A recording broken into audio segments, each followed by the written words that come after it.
Welcome to another episode of Let's Look at It Again. We continue our talks with Brother Zahir of Community Movement Builders in Atlanta, Georgia. We'll talk about his work toward what it means to be defined as an African. And we'll also discuss what we have determined to be the Afrikan Family Imperatives, a list of things we need to do toward our liberation. Brother Zahir, we've talked a little bit over the last few weeks or so about this project that you're working on. You're writing a book, and I would like for you to tell our listeners what the topic is and what inspired you to do this work. Great question.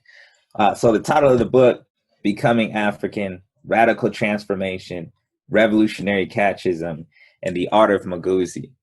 What really truly inspired me to write this book was my getting involved with the movements and seeing all of the different perspectives and factors that make up all of these different radical Black movements.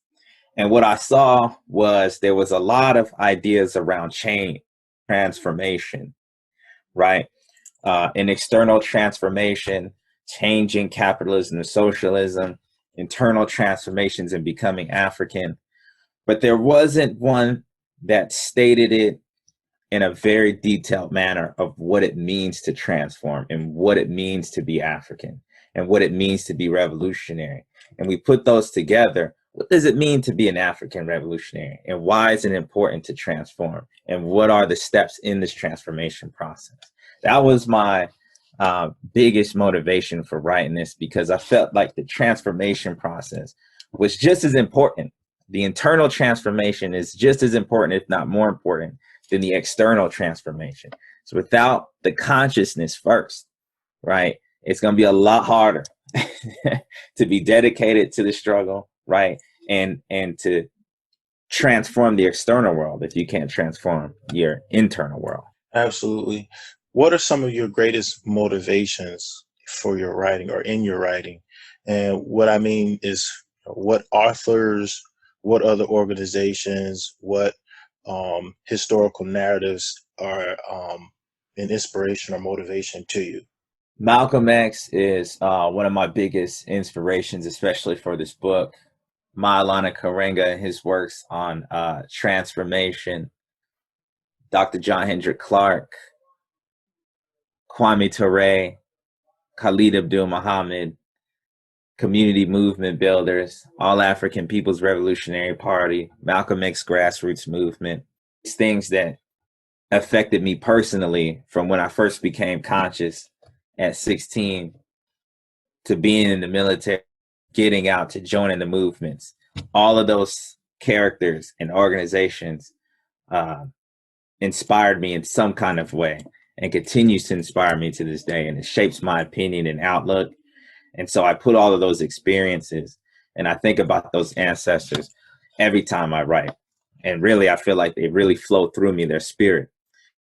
And that's what really motivates me to continue to write down. Because when I see the problem, I'm a very big thinker, and I like to analyze and break down problems. And so my main objective all the time is not just to add to a lot of the intellectual things that are going on, but I really want to pinpoint a problem and solve it for the next generation. I really want to look at a good point that you brought up in regards to transformation.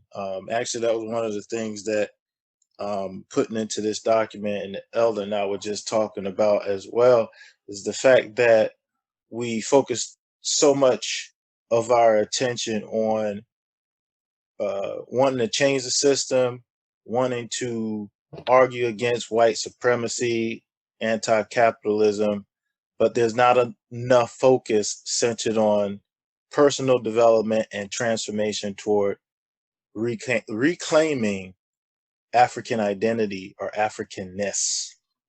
Yeah, and you know, Malcolm X called, I believe, for a cultural revolution amongst Black people, you know, and that's one of the things that have been sidetracked. And I believe part of the reason why it's been sidetracked is because when white folks kind of got involved in the movements through the Marxism and sort of the social groups, I believe they wanted to take it out of the nationalism and focus it just specifically on class.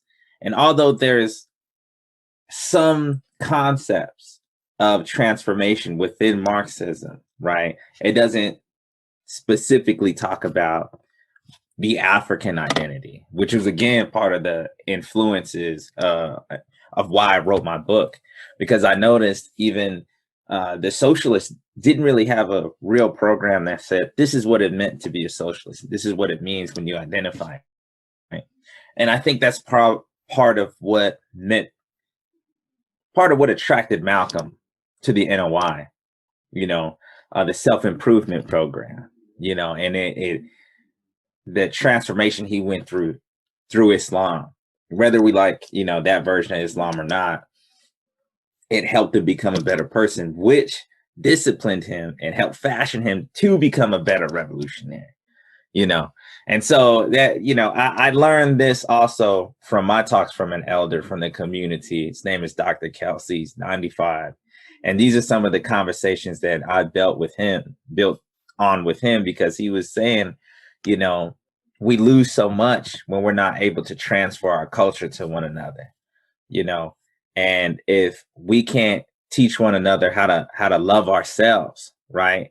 Because if you love yourself, then you ain't gonna let anybody disrespect you, right? And you're gonna fight for yourself. You're gonna want to provide for yourself if you truly love yourself, and you ain't gonna look for anybody outside of yourself to make it happen, except for other loved ones. But you know, we got that problem of that Stockholm syndrome. We think our enemy loves us. So yeah, so you know, the proper education in African consciousness is so important. And there was so many mistakes made because of the lack of transformation, because of the lack of cultural awareness, right? They made a lot of mistakes, and a lot of the elders told me that, you know, and they told me that personally. There was a lot of mistakes, and they said COINTELPRO, yeah, it was bad, but a lot of it was just simple gossip, simple instigating, you know, and people were involved in a lot of just bad behavior that could have been handled in another principled way if we had the African identity or consciousness to help us through that. If we don't get along, it's okay, because we're not getting along based on us not having the same principles. Does that make sense? Right. Yeah. Definitely. I definitely agree. Our energies, man, you know, that's important. And we don't want to waste our energy and our time on people that is toxic, or at least, and they don't even have to be toxic, but it's like, you want to just make sure y'all moving in the same direction. Because, man, you know, it takes a lot of time to build, you know, and then wanting to do something, it doesn't need to try to go in so many different directions, you know. Especially, you know, being a part of an organization, you know, because a lot of times we'll have study groups, we'll have lecture series, we'll have, you know, online discussions. But, you know, even myself, you know, I have to admit, I don't belong to an organization. So what I'm doing is minute compared to what you're doing, because you actually committed your time and your energy to work with an organization and do the necessary developing within yourself in order to impact the organization, which impacts the community. So, you know, I commend that. And, you know, that's something that I am working toward. And that's a whole nother topic. We tend to try to create or build things, you know, when we could just lend our support to what someone else is doing. Right. And anything helps, you know. But the basic premise of this work, pointing out from the University of Kemet Press, is starting out with the process of redemption. You know, cutting away all of the negative things that make us who we are as a colonized people in this country. You know, clearing out all of the bad, all of the negative habits and tendencies, doing away with, the tainted consciousness that we have, in order for us to begin a reawakening process, a cleansing process. With your book, if you don't mind, can you share some of the, let's just kind of go over some of the topics, if you wish, some of the topics that are of most important in that piece of work? Okay. I definitely have the central thesis of the book, which is transformation. And I get that from Maulana Karenga. And for those who want to look this up, it's called The Liberation Ethics of Malcolm X. And point number 2 of the liberation ethics of Malcolm X is to live in the truth of the recovered and reconstructed self, right? And so I took that ethic to mean we have to recover, which means Sankofa, go back to Africa. And like I said, that's the internal transformation process. And that's just like what you just shared, because we have to rid ourselves, right, of this negativity, this decolonization process. It's very important, because we have to really dig inside ourselves and find out the ways that we're still attached, right? Whether it's even in individualism, it's a hard thing. You got to really challenge yourself and look at yourself and say, am I being this? And how can I go against that? Or how can I change that? And it's not just something negative in a sense of drug addiction, right? Or going to prison, although those are big things that happen in our communities as well. But it's also just looking at the ways of, recovering and reconstruction, right? So he said the recovery and reconstruct itself, reconstruct what it means to be African. And in my book, I go into saying, number 1, it's participation, right? Because for the African communities, it's your participation in the community that matters. That's what makes it a community. You can be born into it, but to really put yourself there and give yourself to this community is very important. So one of these things that I say makes the African and makes the revolution is that participation in the struggle and the participation in adopting what I go on to the Nguzo Sabo, which is the values, and the 6 African virtues, which is reverence, self-control, thoughtfulness, courage, diligence in work, and communalism. And once you pick up those virtues, you use those virtues to help you continue go through this recovering yourself from Western capitalist white supremacy ways, understand the ways in which maybe you participate in those bad behaviors, right? And then transform yourself by using those 6 African virtues into being an African revolutionary. And so it's through those things, it's that process. And I call this process personhood. This is what it means to be a person in our community. It's to always transform and make yourself better, more valuable, more dedicated, more disciplined, and more committed to your people's liberation struggle. And that's actually repeated as the 3rd ethic in Malcolm X's liberation ethics. In your mind, what is the end goal, through the work that you're doing, given to the people? You're synthesizing the work of Malcolm X, some of the work of Maulana Karenga. What is the ultimate end goal or objective in this transformation process? My end goal is to standardize what it means to be African, what it means to be an African revolutionary. And what I mean by that is, if the people can adopt the culture where we have certain marriage rights, we have certain naming ceremonies, we all know that we're going to read this from Maulana Karenga, or we're going to read this from Kwame Nkrumah.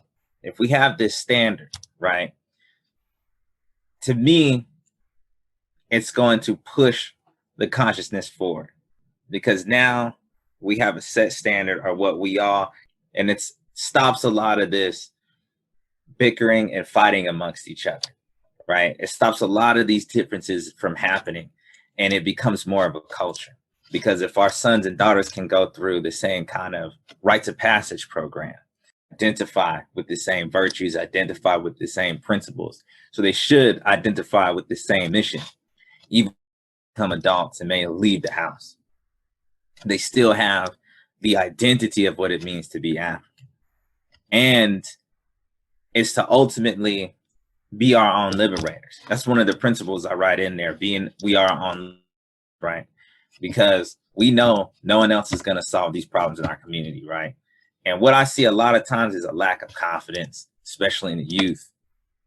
And there's not a lot of programs, or it's not even programs, but we don't control the media that comes from television. And we don't control the educational, type of education we're getting through their institutions.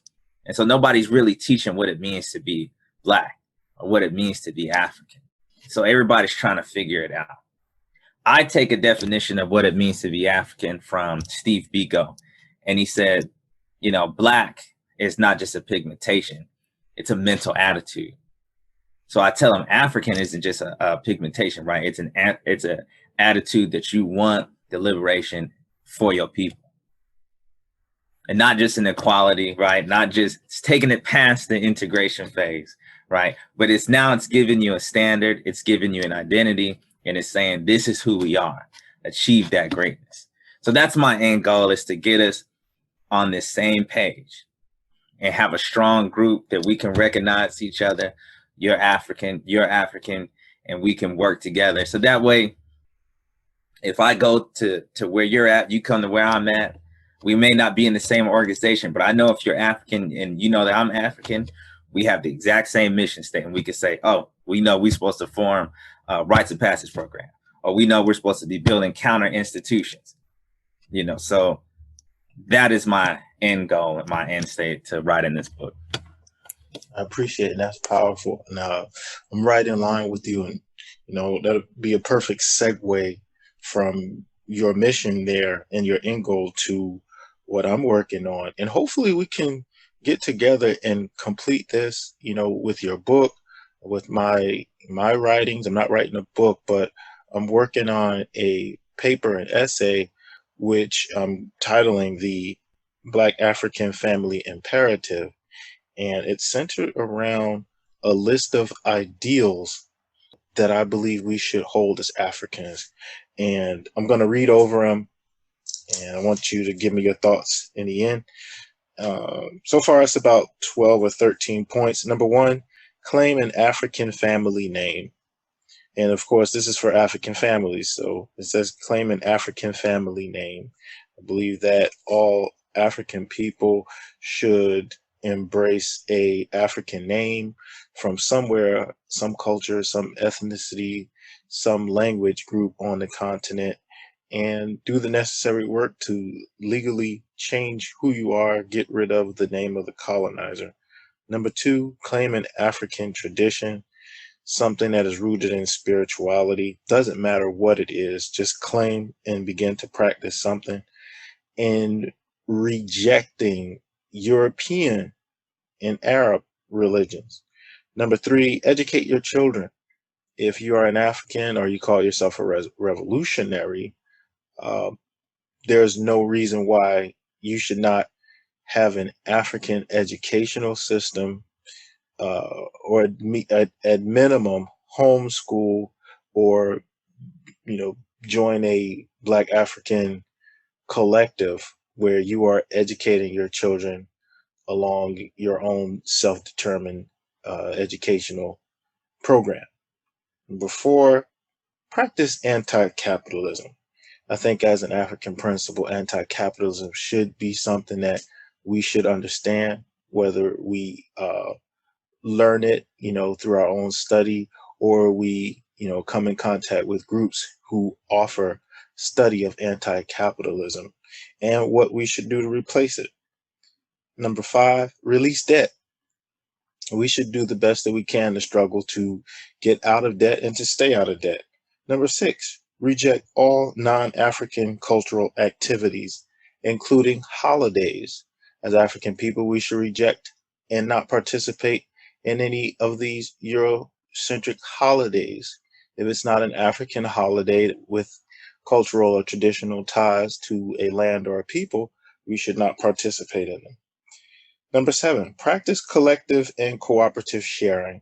And I made it very important point not to say business, but just collective and cooperative sharing, where we are not working at exploiting, using, or benefiting from one another for gain, but actually sharing resources, ideas, and commitments with one another. Number 8, take care of your health, your mental health, your physical health. Most importantly, your diet. Give up a lot of the Eurocentric and Western ideals toward food. For example, I used to love pizza and I had to give it up. Why? Because it's anti-African. Number 9, reconnect to Africa physically. If you can, take the necessary steps to visit the continent and spend time with African people. If you can't or you're not able to at the moment, you should at least socially, historically, try and reintegrate your life with African language, culture, customs, and most importantly, African past. Number 10, work hard, but don't compromise your Africanness or your integrity to make an income. This is important. We tend to work high-paying jobs where we cannot identify with our Africanness.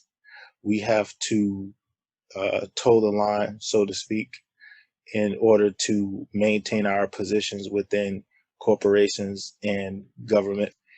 We should remove ourselves from situations like that. Readjust your finances, downsize if necessary, in order to have a lifestyle that will allow you a little bit of freedom, I guess, quote unquote, a little bit of freedom to express who you are as an African. Number 11, produce something beneficial to African people, whether it's writing, videos, lectures, products that you develop.